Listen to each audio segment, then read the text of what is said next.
Hello everybody. Today I will be showing you how to set up a new monitor for your PC or laptop. Let's go.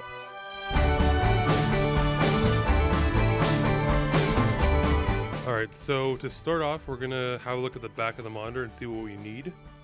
I want to point out that this is a pretty old monitor, so chances are what you're using will be a little more sleek and newer than this, and some of the cables I'm using will be outdated, but the same idea still applies here. Basically all there is in the back here is there's just a power cable that goes to wherever you want it to go. And then there's a cable that feeds a signal from your computer to your display. So mine is a VGA cable, but this is not a normal C. Usually you'll be working with HDMI cables.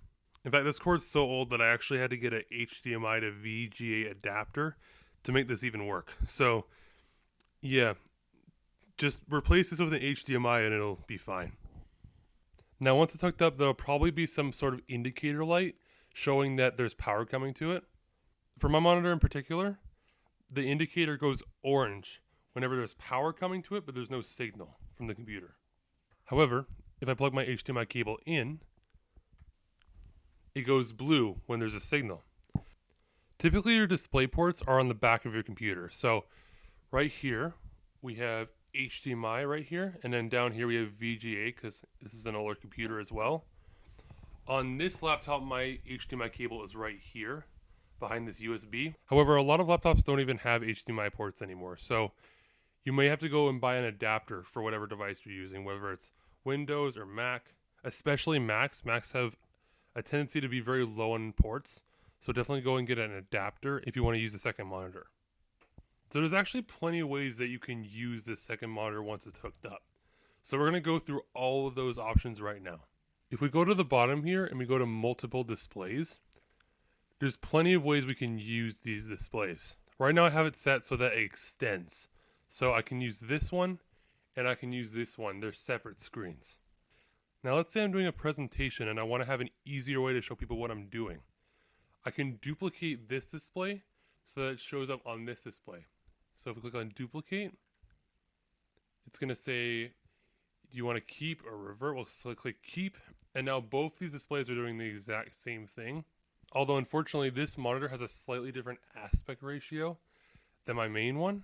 So it kind of cuts off a little bit here. So you may have a problem with that if your monitors aren't exactly the same aspect ratio, but it can still be a nice and quick way to show people what you're doing easier. If I wanted to save some power and I was only using one display, I could also set it so it only shows on one display or the other display. So we'll click show only on one. And now this monitor is fully turned off, disengaged, so it saves some power for you. We'll do the same with the second one.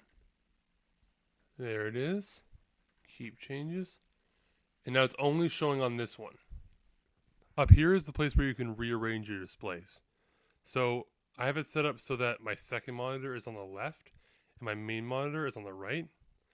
But if I had it the opposite way, I'd want to change this so that the second monitor is on the right, like this. Apply. And basically what it does is it just changes the direction your mouse needs to go to access the next monitor. So I have to do it the wrong way now, so I want to fix this. Something else you can do is you can actually move a monitor up or down on this.